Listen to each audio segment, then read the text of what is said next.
ఓం నమః శివాయ. కార్తీక పురాణం 16వ అధ్యాయం. స్తంభదీప ప్రశంస. వశిష్ఠుడు చెప్పుతున్నాడు: ఓ రాజా, కార్తీక మాసము దామోదరునికి అత్యంత ప్రీతికరమైన మాసము. ఆ మాసమందు స్నానదాన వ్రతాదులను చేయుట, సాలగ్రామ దానము చేయుట చాలా ముఖ్యము. ఎవరు కార్తీక మాసమందు తనకు శక్తి ఉన్నా దానము చెయ్యరో అట్టివారు రౌరవాది నరకబాధలు పొందుదురు. ఈ నెల దినములు తాంబూల దానము చెయ్యువారు చక్రవర్తిగా పుట్టుదురు. ఆ విధముగానే నెల రోజులలో ఏ ఒక్కరోజు విడవకుండా తులసికోట వద్ద గాని భగవంతుని సన్నిధిన గాని దీపారాధన చేసిన ఎడల సమస్త పాపములు నశించుటయేగాక వైకుంఠ ప్రాప్తి కలుగును. కార్తీక శుద్ధ పౌర్ణమి రోజున నదీ స్నానం ఆచరించి భగవంతుని సన్నిధియందు ధూపదీప నైవేద్యములతో దక్షిణ తాంబూలాదులు నారికేల ఫలాదులను చేసిన ఎడల చిరకాలము నుండి సంతతి లేని వారికి పుత్ర సంతానము కలుగును. సంతానము ఉన్నవారు చేసినచో సంతాన నష్టము జరుగదు. పుట్టిన బిడ్డలు చిరంజీవులై ఉందురు. ఈ మాసములో ధ్వజస్తంభమునందు ఆకాశదీపము నుంచిన వారు వైకుంఠమున సకల భోగములు అనుభవింతురు. కార్తీక మాసమంతయు ఆకాశదీపమును గాని స్తంభదీపమును గాని ఉంచి నమస్కరించిన స్త్రీ పురుషులకు సకలైశ్వర్యములు కలిగి వారి జీవితము ఆనందదాయకమగును. ఆకాశదీపము పెట్టువారు శాలిధాన్యం గాని నువ్వులు గాని ప్రమిద అడుగున పోసి దీపం ముంచవలయను. దీపము పెట్టడానికి శక్తి ఉండి కూడా దీపం పెట్టని వారను, లేక దీపం పెట్టువారి పరిహాసమాడువారును చుంచు జన్మమెత్తుదురు. ఇందుకొక కథ కలదు, చెప్పెదను వినుము. దీపస్తంభము విప్రుడగుట. ఋషులలో అగ్రగణ్యుడను పేరొందిన మంతగా మహాముని ఒకచోట ఆశ్రమాన్ని ఏర్పరచుకొని దానికి దగ్గరలోనొక విష్ణు మందిరాన్ని కూడా నిర్మించుకొని నిత్యము పూజలు చేసుచుండేటివారు. కార్తీక మాసములో ఆ ఆశ్రము చుట్టూ ప్రక్కల మునులు కూడా వచ్చి పూజలు చేయుచుండిరి.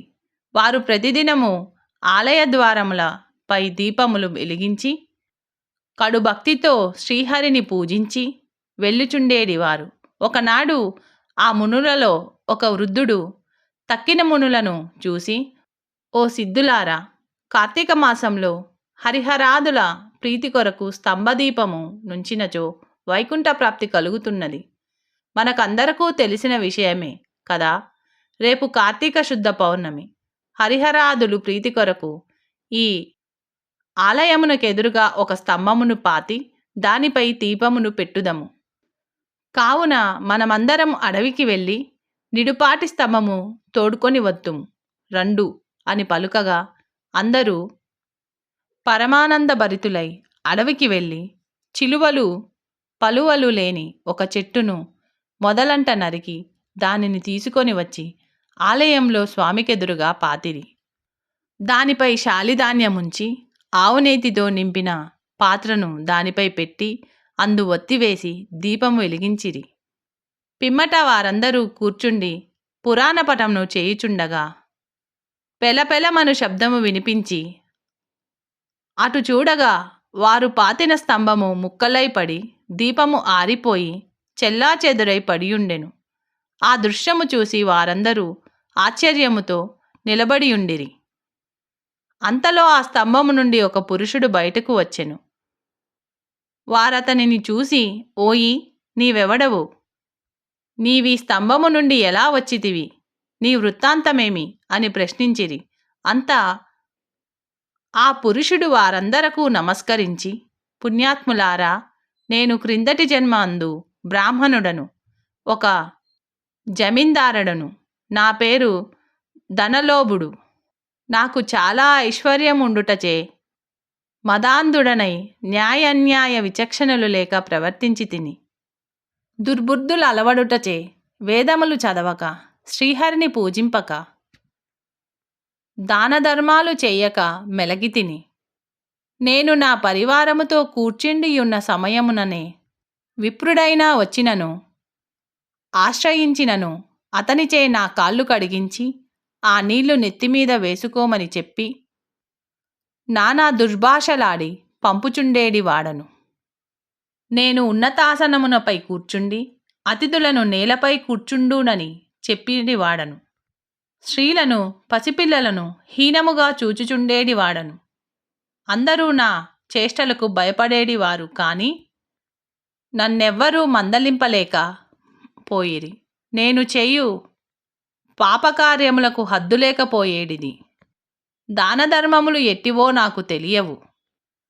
ఇంత దుర్మార్గుడునై పాపినై ఆవాసన దశలో చనిపోయి ఘోర నరకములు అనుభవించి తిని 1,00,000 జన్మలయందు కుక్కనై 10,000 జన్మలు కాకినై 5,000 జన్మలు తొండనై 5,000 జన్మలు పేడపురుగునై తర్వాత వృక్షజన్మెత్తి కీకారణ్యమందుండి కూడా నేను చేసిన పాపములను పోగొట్టుకోనలేకపోతిని. ఇన్నాళ్లకు మీ దయవలన స్తంభముగానున్న నేను నరరూపమెత్తి జన్మాంతర జ్ఞానినైతిని.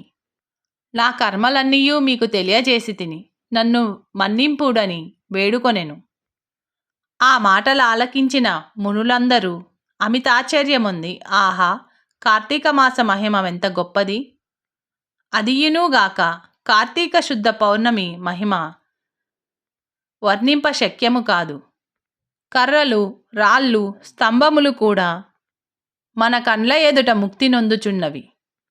వీటన్నిటికన్నా కార్తీక శుద్ధ పౌర్ణమి ఆకాశదీపముంచిన మనుజునకు వైకుంఠ ప్రాప్తి తప్పక సిద్ధించును. అందువలననే ఈ స్తంభమునకు ముక్తి కలిగినదని మునులు అనుకొనుచుండగా ఆ పురుషుడు మాటలు ఆలకించి, మునిపుంగవులారా, నాకు ముక్తి కలుగు మార్గమేదైనా కలదా? ఈ జగంబున నెల్లరకు నెటుల కర్మబంధము కలుగును? అది నశించుటెట్లు? నా ఈ సంశయమును బాపుడని ప్రార్థించెను.